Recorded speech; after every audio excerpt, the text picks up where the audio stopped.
So, all right. Thanks for joining us. This is for everyone listening. This is G Love of G Love and Special Sauce, and we're going to be talking about Sugar today and the new tour and everything else. So, G, thanks for being on the show with us today. Oh, thanks for having me. So, in my opinion, Sugar, it's probably one of the best albums I ever heard from you. I really dig it, and so. My question is, when you finish an album, do you have a feeling of, man, this is the best stuff that I've ever done after each record? Or when you finish a record, do you use something else in your catalog to compare the new stuff with, like a standard, if you will? Well, I think that's a trap, but I think it's also kind of a necessary evil. Well, I don't know if it's an evil, but it's a good thing to compare, your new stuff to your old stuff. Both for like vibe, performance, and also the sound you're going for. I think for us, our first record has just proven itself to be kind of a classic, and a lot of the great songs on it and great performances. Honestly, when we finished our first record, I remember being completely unhappy with it, almost embarrassed about it. I felt like what we were doing live at the time was so far above it, and that we came close to capturing it, but didn't quite capture what I felt in my soul and heart was going on stage every night at that time. But then over the years, you say, oh wow, we really did capture a lot of the magic, and perhaps the way we captured it was, appropriate. Mm-hmm. Meaning that maybe the stuff going on stage, it was just, maybe we pulled it back a little bit in the studio, and that was a good thing to listen to it. You know what I'm saying? Yeah, absolutely. And that proved itself over the years to have legs. So that record kind of has been a bar for us. I felt like with Sugar, our newest record, I really was and am, very satisfied with that record. I mean, looking back almost a year now since we released it, I feel like I'm better. I always feel like I keep growing as a singer and a musician and everything. I feel like, especially, I've actually been doing a lot of work on my vocals in the past year. Like, I take a lesson every night before every show, and I feel like my vocals actually have improved drastically since I cut Sugar. So I kind of wish, I felt really good about the vocals when I did that record, but now when I listen back, I'm like, oh man, I'm singing those songs so much better now. Like, I wish I could cut it again, but I think, me and a lot of other artists always feel like that. Like, they're, music, you're making a record, you're trying to get perfection, and music is the kind of thing that, is there ever anything such as a perfect anything? I mean, if you read interviews with, anybody from David Bowie to the Beatles, they'll say, oh, I didn't like Sgt. Pepper's, or Right. I felt like Ziggy Stardust was a miss or whatever, like it wasn't perfect, and you're like, wow, really? So I think, but overall, I remember there was a point listening to Sugar and listening with Robert Carranza, who ended up producing most of it and mixing all of it. And he had mixed the song, the title track, Sugar. And it's it's kind of like a really get down, dirty kind of hip hop blues tune. Right. It's not necessarily like, an emotional song. It's more of like just like a driving song, but that being said, like when he played the mix, man, I started breaking down, and my eyes got all teared up, and because it was just like, oh, I felt like this is what I wanted, man. This was the sound. I felt like it was the first time almost ever that a producer had, heard what I was saying and really got what I wanted in my vision and delivered it sonically. And I was just like, I had to give him a big hug, because I was like, man, Robert, man, you did it, man. That's awesome. You captured that sound I've been after for so long. Wow. And this is the first time, or not the first time, but in 8 years, you haven't played with Special Sauce on an album. How was that time apart for you? I mean, did you ever feel kind of like naked without them in the studio? And what was it that made you kind of get back together with them? Well, that's not entirely true. Like our band on the road had changed, but Jeff, the original drummer, was a part of it, and he did cut with me on the Fixin' to Die record, which we did with the Avett Brothers. Yep. So it was just basically we hadn't cut with Jimmy Jazz since Superhero Brother, which I think was like 2008. So it was great having Jim back in the studio and going in with the original trio. You know, there's something to be said, like it's music, so it's an ethereal thing, and but this is, you know, like when you're talking about relationships and chemistry between people. I mean, there's a certain reason why, you know, two people fall in love, right, or a band stays together, and you can't really put a finger on it why, you know, to use other great classic rock examples, like you can't really put a finger on it why, you know, Keith Richards and Mick Jagger have had most of their key success together, right? Right. Because the two of them get in a room and something magical happens. And it's the same thing with all the great songwriting and duos and trios and bands.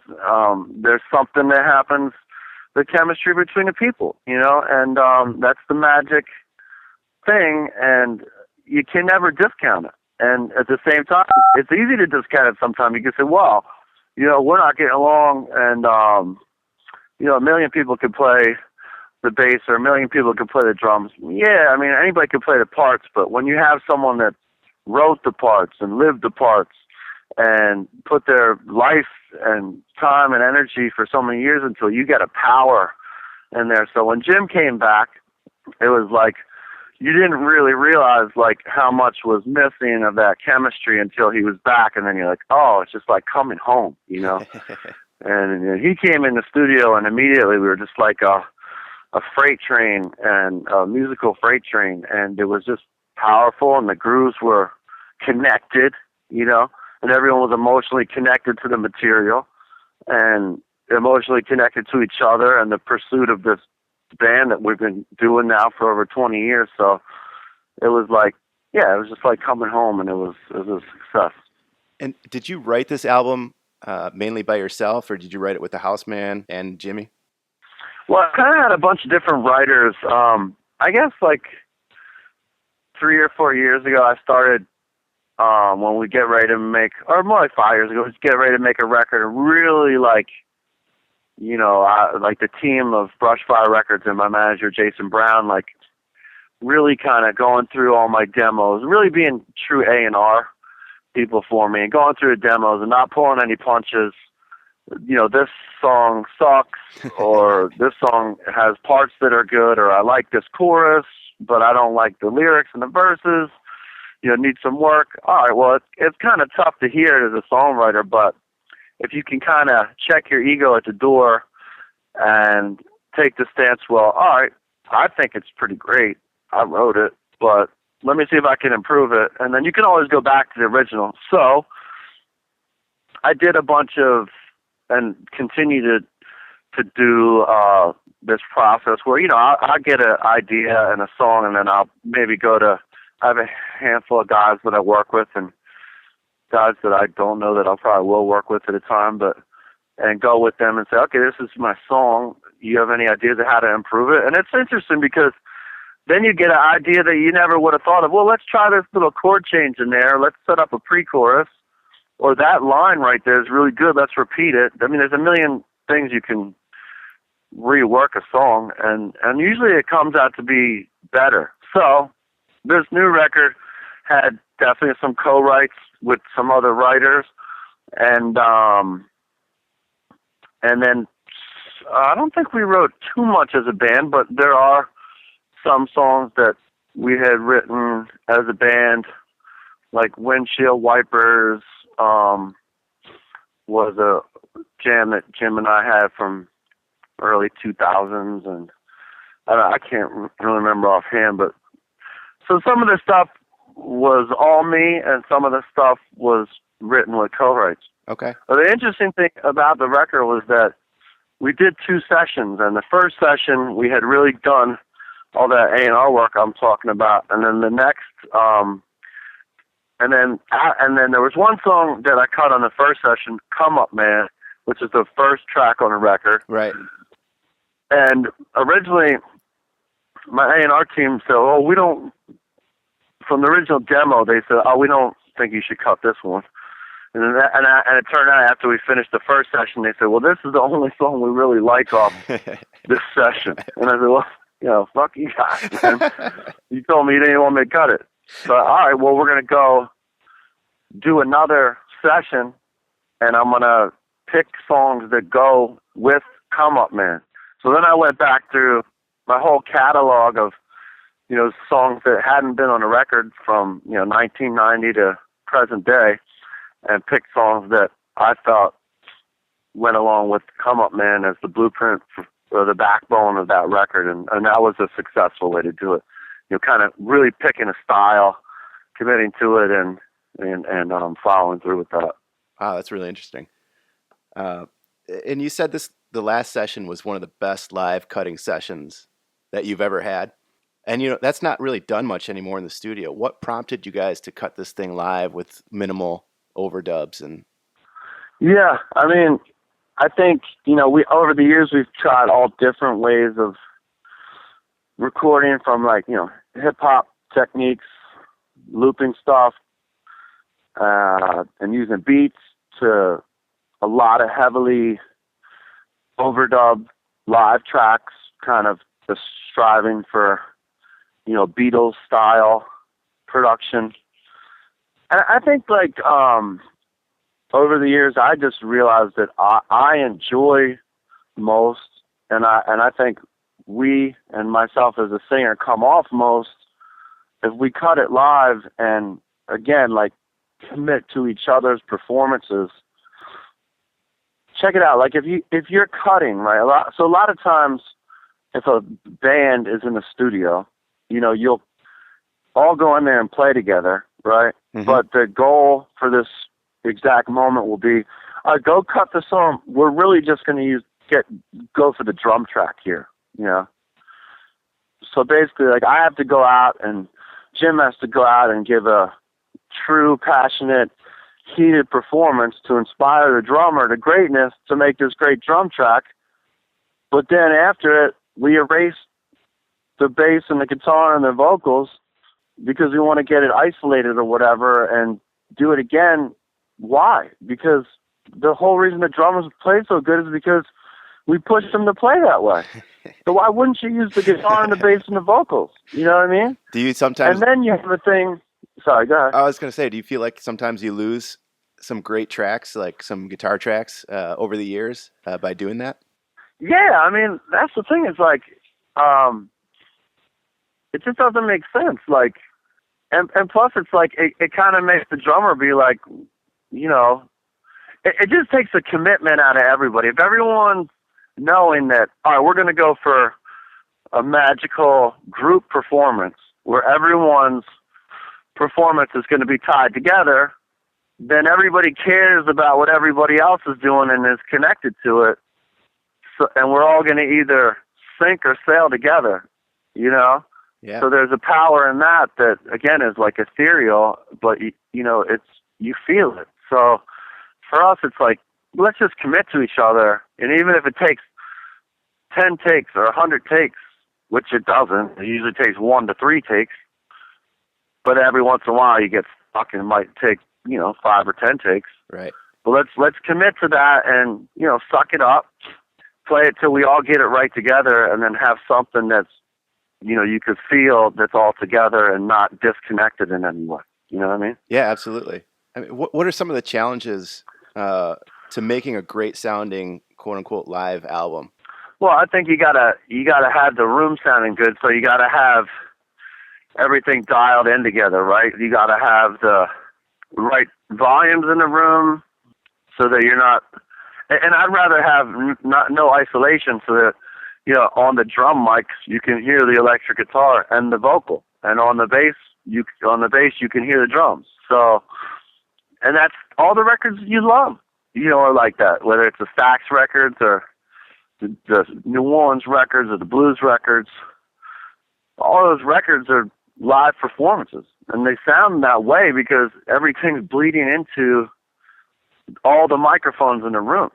So, there's just been, because of technology, everybody, let's get this clean sound, and now I can just mix the bass perfectly because it's just bass. Well, you're still aspiring to be like all these great records that they made on a 4-track, with all the sounds all in each other. So you're just going about it in a ass backwards kind of way. So let's just do it let's try to make records like the records we love to listen to. Right. That's what it is. Does there a lot of thought go into, say, where you place the drums relative to where you're sitting, to where the bass is, et cetera, et cetera? I mean, do you put a lot of thought into that to get the sound of the record? Yeah, for sure. I mean, not me so much personally, but you want to work with an engineer that knows, or a producer that knows the room that we're working in and knows where he likes to have the drums, and it kind of happens organically. And again, like if you're in there, you're playing and kind of working the room up a little bit, and then you just tune everything in, like you just know how to. I mean, basically, if it sounds good, if you're playing there and it's sounding good, then it's a good chance that, unless the producer is completely out to lunch, that he's going to capture what you're hearing in the room. And does Brushfire, do they give you a pretty long leash to do what you want to do in the studio, as far as what you're going for stylistically? Yeah, well, I mean, we do most of the work with our Brushfire team, like ahead of actually going into the studio, because that way when we go in, we're all on the same page as to what type of music and sound we're trying to get. So it's a group effort, and you hear a lot of artists, the label, this and that, and especially back in the day when everybody that you talk to was like on the label. Oh, the label's the bad guy. I mean, you can't really think about it like that, especially now. Like, everybody is after the same thing, which is to make a great record and get it to as many people as possible. So, and they trust that Neil Young Trans isn't going to come out of the studio. They trust what? That it's not going to come out sounding like trans, like from Neil Young, like electronic.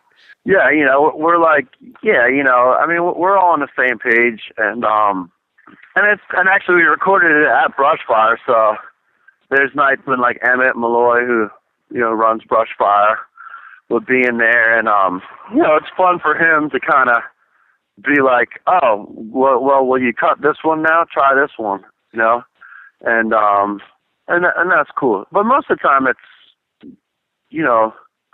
we have a team and we trust each other, so the leash is pretty long, How nerve-wracking was it to sing with Merry Clayton in the same room? Well, it was more like wondering if it was going to happen. Then once it actually was going to happen, oh shit, okay, this is happening. It was nice, man. It was a great day. Like, she came in and she was super laid back and like, mom telling all these stories about working with Ray Charles and Mick Jagger and everybody, and she was quick to tell us that she was a Raylet but didn't let Ray. Which you never know, But we had some wine and got comfortable, and then she talked for like an hour, and then we went in the studio, and actually it was really cool because, yeah, she's Merry Clayton, I'm G-Love, and I'm not exactly Pavarotti, what I mean? Like, so it was like, okay, I'm just going to try and hang, and I felt good about my vocals, and she kind of helped me along some stuff that I was struggling with a little bit, and that's really cool. Kind of got into the nuances of the rhythm of where to like punch certain phrases so that they pop rhythmically, and so it was a learning experience, and it was inspired, and it was great. That's really cool. One of the things I noticed from another interview that you had said was that you said that the record that you set out to make wasn't what you ended up with. And so I'm just kind of curious, how different was the original vision for Sugar, and what was the original vision? And were there different songs, different production envisioned?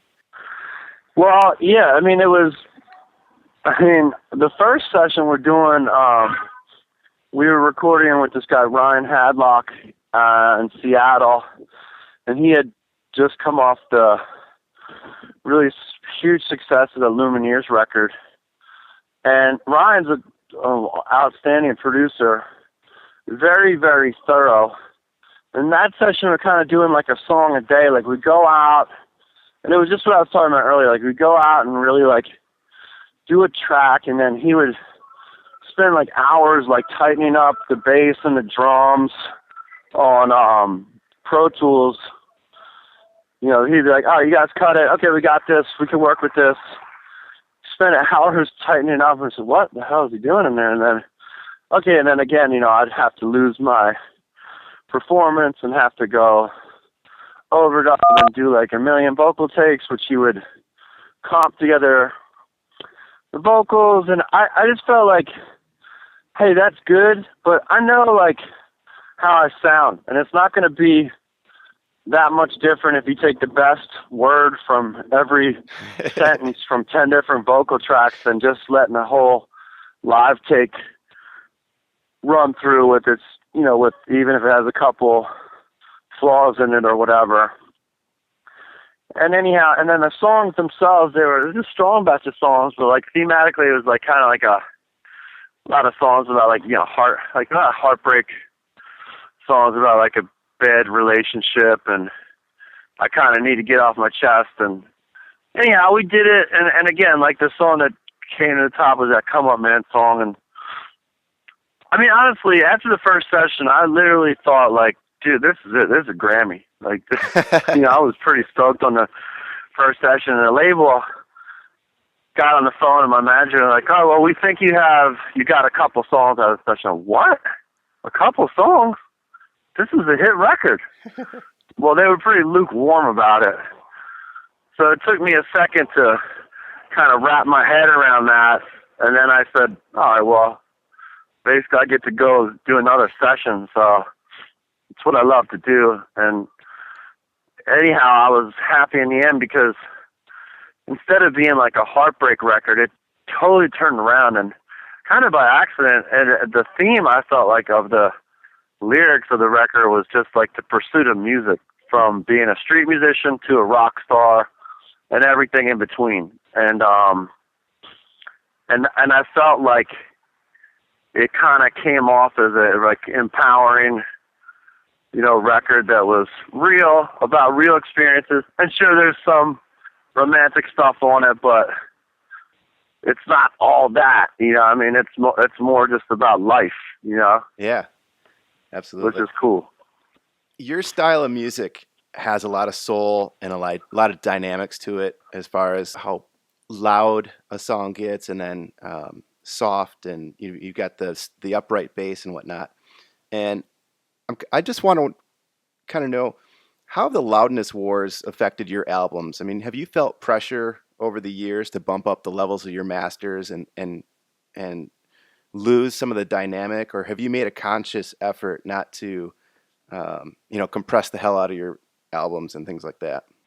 Well, I'm not so tuned into that. I do remember on this record, like, I had some of the rough mixes. I played them for a engineer I work with in Boston. And he was like, man, you know, your stuff is really compressed.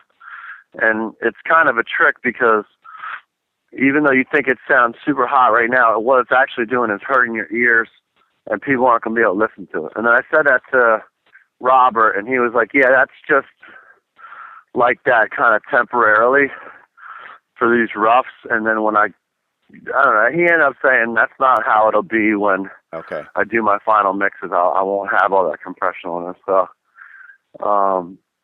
I do remember when we put out our first record, and I was at mastering for that, the A&R guy was like, bump it up. This record will be louder than anybody else's record this year. You know? But, you know, I honestly don't know the science of, I have to say, for all the studio sessions I've done, it's kind of embarrassing because I'm not like a tech guy, and I am a guitar kind of vintage collector guy, but I'm not like a tech guy, and I don't claim to know about a million pedals and a million recording techniques, and I don't know how to run Pro Tools. Right. It's kind of embarrassing, but just I just focus on different things. Well, shifting gears a little bit, you know, in my experience, I found Gin Wigmore through the Heineken commercial. And so I'm curious, you know, how the Cadillac commercial affected you. Did you find an increase in interest from that as far as taking on some new fans?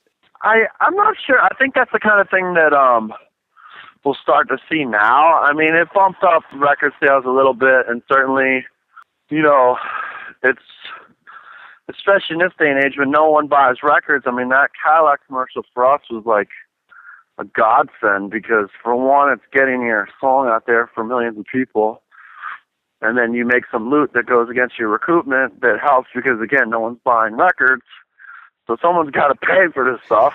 You know what I mean? And that certainly helped on all that. And, you know, just as far as being like, it's just so funny how, you know, in the early 90s, someone would use your song for a commercial, you'd tell them to go screw themselves. So now you're like, wow, we got a commercial. This is so exciting, you know, like it's not considered like a sellout in any way anymore. It's just like everyone's stoked for you. And, you know, it was just a big morale booster for everybody and kind of a tough time in our industry. Yeah. Know? So it was great. And speaking of that tough time, I mean, the music industry has changed so much since you started. I mean, from budgets for albums, the labels have changed. You know, a lot of people are using Pledge Music and Kickstarter now to get their albums out. You know, how hard has it been for you to navigate through all this change, and how have you been able to do it? It's funny because I keep telling my label and my manager, I'm like, we should do We Pledge, we should do Kickstarter, and they're just like, you know, it's not really a good look for someone at, you know, our level or whatever to do that. It's not truly honest because, you know, we can pay for our records, or the label can pay for the making of the record. And I do think it's interesting to have fans get the opportunity to, it's not really an investment, but it's more like a donation into something that they love being a part of. Wow, I helped to actually make this thing happen. You know, when I got something special from it, whether it's an autographed CD or a, you know, private Skype session or a meet and greet or whatever you got from your donation. Yeah, it's exciting for the fans. I don't think that, I guess, something we'll do. But, you know, it's a different landscape now. There's a million bands. There's a million ways for anybody from 13 to 80 years old to take a stab at making a hit and getting it out there. There's, you know, in the last 10 years, of course, EDM has become a huge thing for the youth. That's what they're tuning into. It's just everything's always changing, and everything always has been always changing. So it's nothing new. It's just like you just have to work harder now to do the same thing you always have done. And, you know, there's no complaint about it. It's just a constant need to keep on, you know, keeping up with the times, but staying true to the music that you do. I mean, I'm not going to put an EDM beat behind my blues. That's not me, you know, that's not real, you know. I'm just going to keep doing what I do and, you know, be thankful for the people that are interested in it, you know, and hopefully that's millions of people, you know. Yeah. Do you think it would have been easier or tougher for you to break if you would have had YouTube and Twitter and Facebook and all that kind of stuff? I don't know. I asked myself that then. Like I asked myself, like, could I have gotten signed in the 50s? Could I have gotten signed in the 60s, the 70s, the 80s? Could I have gotten signed in the 2000s? You know, could I get signed right now? You know, I think so much of it has to do with timing and just like being, having your thing and having your thing click at a certain time, because that's, without even really knowing it, that's what's happening, you know? So I think that we all have talent and stuff.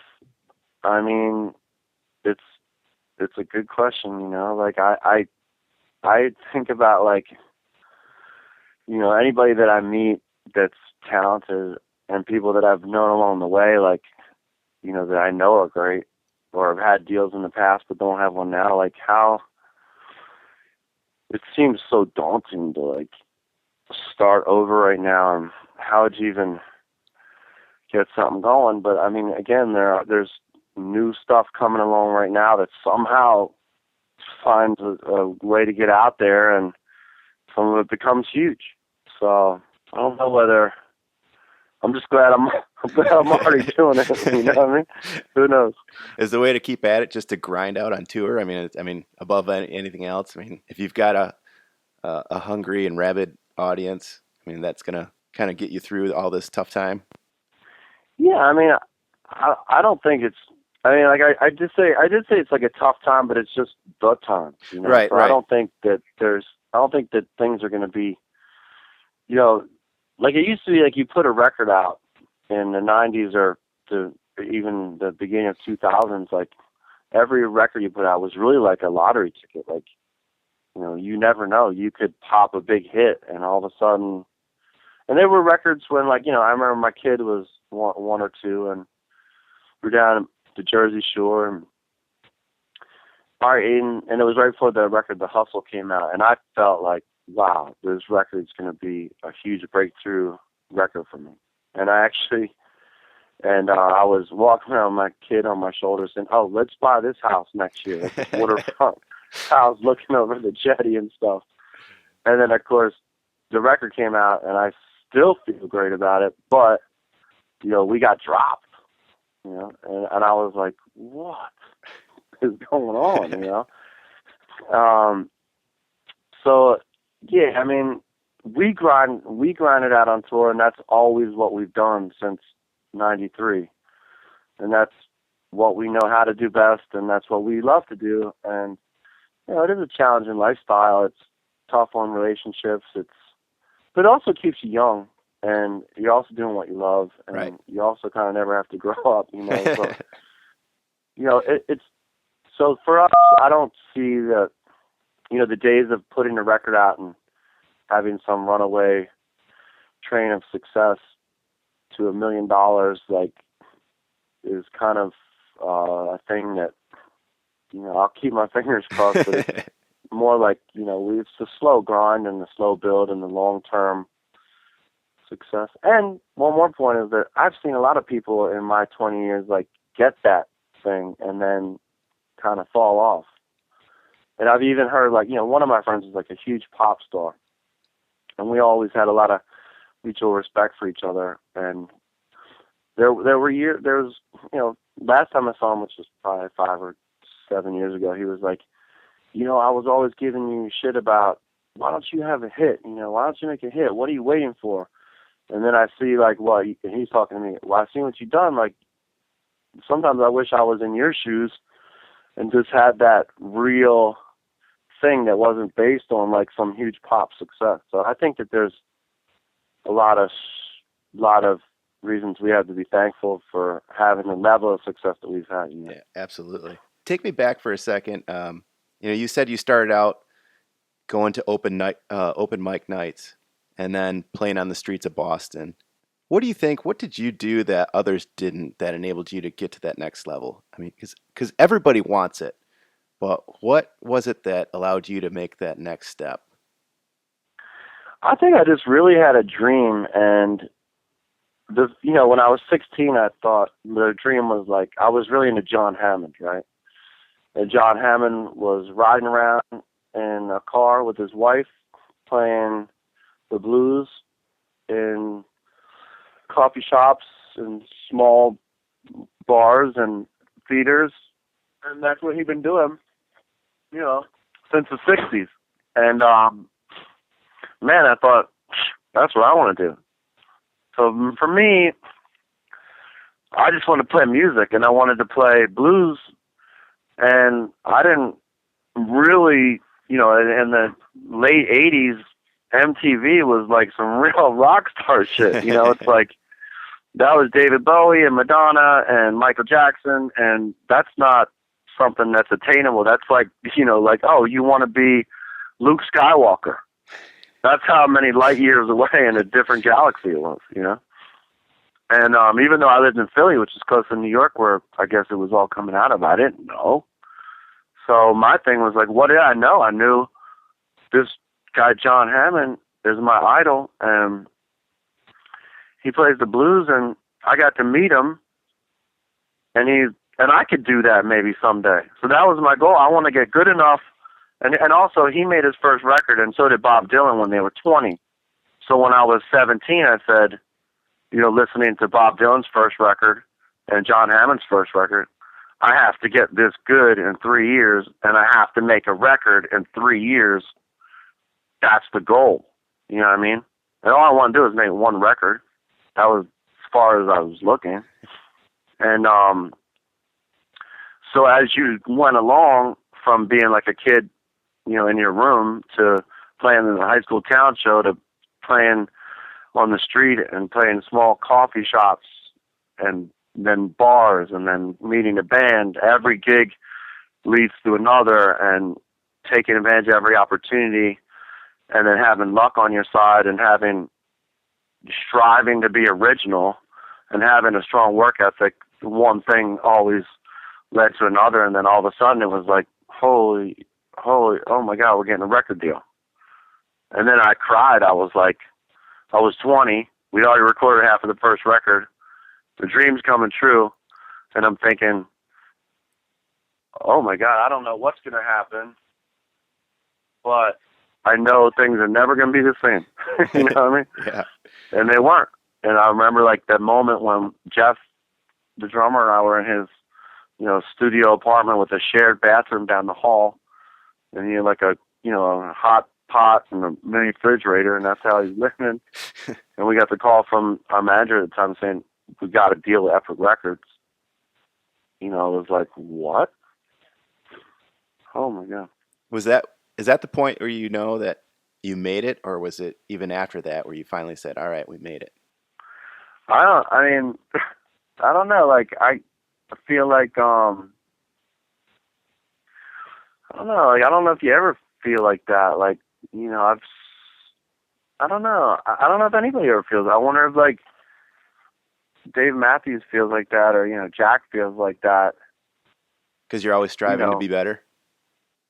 Yeah, and I think money is the kind of thing that, like, no matter how rich you are, there's always someone that's richer. Right. So money's something that it's a tough thing to, if that's your goal in life is to make money, then, you're going to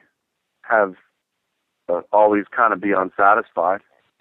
And if your goal in life is to make perfect art, then, again, you're going to be constantly striving towards that unattainable goal and get really great along the way. So I think, like, making it is like I definitely, when we got a deal, that was like, wow, this is a dream come true. But then once you get in the game, you realize, like, there's plenty of people that get a record deal and never even have a record come out, Right. We were one of the lucky ones that had a record came out and then did have an A&R guy that stood by us when we made a couple of, like, non-commercial successes in the 90s. And then eventually we got dropped. And then you realize, I think actually maybe when we got dropped by Sony, and then that next year we were without a label, but we did our biggest numbers on the road. I think during that time I felt like, oh, okay, we have some power here. you know, we're doing it. Like, no one can really stop it, you know. Yeah, that's very cool. So that was kind of a feeling of empowerment, you know. But, you know, I mean, these days, you know, it's, there's ups and downs because, you know, you go into some clubs that you've been playing for years and years, and there's not as many people as there were other years, or sometimes there are more people. So sometimes, I think nowadays, like, everything is much sweeter and harder to come by, so that when, and for years and years and years and years and years, every show was sold out. You know, it's not the same anymore, you know, and I don't think that has to do with quality of our music, you know, at all. I think that has to do with people don't go out, and or recessions, people don't have as much money to go out. There's a million reasons, and then our crowd, you know, sometimes has grown up with us. Maybe they have a kid now. Right. They can't go out on Tuesday night, you know, like they did when we were all in our 20s. Tough to get a babysitter. You know? So now when we get a sellout, it's like, yeah, you know, we used to just take it for granted. Now I don't take anything for granted. I'm just, and there's always that thing where, like, I've always felt like this, like, is anybody coming to the show tonight? What are you talking about? It's sold out. Oh, shit, really? Well, speaking of taking things for granted, I mean, you know, when you're on the street, what did being a street musician teach you about performing? And then do you ever feel like that you just want to go back and get the folding chair out and kind of go back to your roots to get inspired again? On the street performance, street musician thing, like, that was a part of my life that I did. Now, actually, I think my son and I, like, we have he's a drummer and a bass player, but we have a little band called Hot Sauce. And actually, he's a pretty legit drummer now. He's 13 and been playing since he was in first grade, and he's actually pretty good. So we've been talking about for a couple of years about getting out and go play a couple weekends on the street in Boston for fun, and so he can make a little money. And I just think it would be cool to do. But I already am connected with that side of me. Like, the street, having a foundation as a street performer, I think a lot of the great musicians that I know did their time there. And what it teaches you about being a musician is, like, you know, it's different than sitting, like, I always looked at it like, you know, because I never made a lot of money as a street musician, I always looked at it as, like, honing my performance skill, because, you know, it's different because you're out on the street, so you're in public, so you're in a performance mode, even if no one's watching you. So you're running your set as opposed to just practicing your set at home. Mm-hmm. But you're really practicing, and you're practicing in a performance level, and also you're in a thing that, like, it doesn't matter if someone throws money at you to try and hurt you, or steals money out of your case, or tells you suck, or tells you you're great, or tells you to beat it, or it's a cop telling you to beat it, or any up and down that can happen to you when you're out there. You know, you're out there, and you got to make it through the song and make it great and sell it. And I think that that's something that I always do every time I get in front of people. It's interesting, like, because you know, the other day I was in New York and I was jamming out. There's this kid, and he's his dad's super famous actor. So he's into blues, right? He knows quite a lot about blues. He didn't really know who I am, really, you know. And I've jammed out with him a couple of times before, and I don't think he really realizes, like, what I do. You know what I mean? And in a jam situation, you know, when you're just, like, sitting in a round or whatever and just trading songs with somebody, that's different than, like, being on stage when you're, like, have that edge and that stage fright and that, you know, you're putting your full power into everything rather than just sitting around. I'm a totally different person when I'm on stage than I am off stage, you know. And I just, like, left the jam session. I was like, dude, that guy gives me no respect. Like, he has no freaking idea, like, what I do. And if he ever saw it, he would be like, oh my God, I can't believe that that's that guy, Because I mean, I'll sit around and blow harp and everything sounds good and everything, but you want to really see what I do, then like come to the show and it's those years on the street that kind of give me that like that comfort on stage and that happiness to be in front of people. And is it that swagger that you were talking about earlier? Yeah, that's it. The swagger, like like that's the thing that you get when you do it, and you understand what it is, because it's not just sitting around jamming and trading souls. It's something it's not practicing in your room. It's something different, Mm-hmm. And last question: what advice would you give to a young band or young musician, or what do you wish that somebody told you when you were starting out? Well, I think that it's a 3-tier answer that I always say to that question, and it's the most important thing is to be original, right? And then the second thing is to have hustle, which is work ethic. Or actually, no, it's different. Hustle, you have to have the hustle, which means you have to be able to hustle yourself on the gig. Like you have to convince someone to give you a chance on stage, or someone to listen to your demo. You have to be a hustler, right? You have to understand. Like I hustled my way onto Woodstock '99. Really? No one was putting us on that bill, except for the fact that like I cornered one of the promoters, and I basically convinced him to put us on the bill. And then we got on the bill, and then Sugar Ray canceled, and we got on the main stage, and actually our song got on the record, and we got a gold record plaque. Wow. We never really, like, if my agent, no promoter was calling my agent in '99 saying, we want G-Love on Woodstock '99. You know what I mean? You have to have this hustle.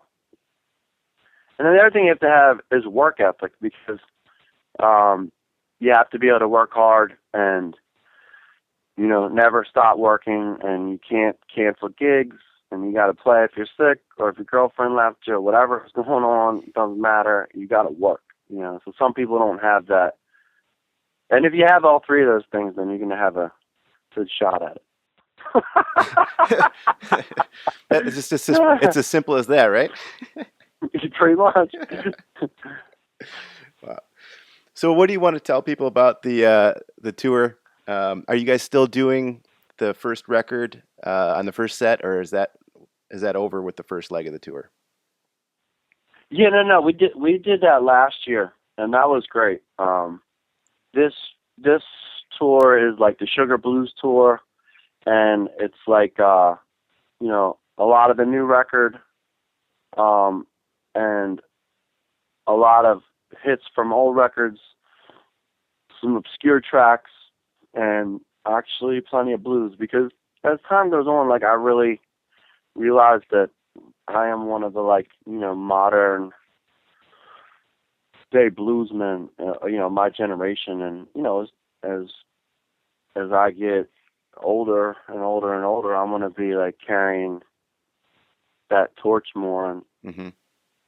I don't mean that in like a scholastic way, but we do blues in a way that no one really does it, and we're pretty proud about it, because we feel like we got it dialed in, and our sound is pretty raw and authentic, and there's nothing we hate more than like cheesy, glossed up blues. And so if you like trash can, dirty, raunchy sounding blues, then you'll like G-Love and Special Sauce. Are there any are there any must plays on your set list? Like people they're gonna be upset if they don't hear, like Baby's Got Sauce and whatnot. Yeah, definitely like some of the big hits. Yeah, like you just said them. But we have other. Put it like this: you try to make everybody happy that's bought, that's taken the time and energy to come to the show and bought a ticket, and I'm there for them. Right. So we don't. We're up there first for us, but we're up there for them. And honestly, we know we couldn't do without them. So we want everyone to leave pretty much satisfied and sorry if we didn't get to one or two that you didn't want to hear, but we hope you got to most of them that you didn't hear and heard some stuff that you didn't know that now you like a lot, Right. And I think the overall experience of the show is like something that we try to really tell a story and take people on an emotional and inspirational musical journey throughout the night, Absolutely.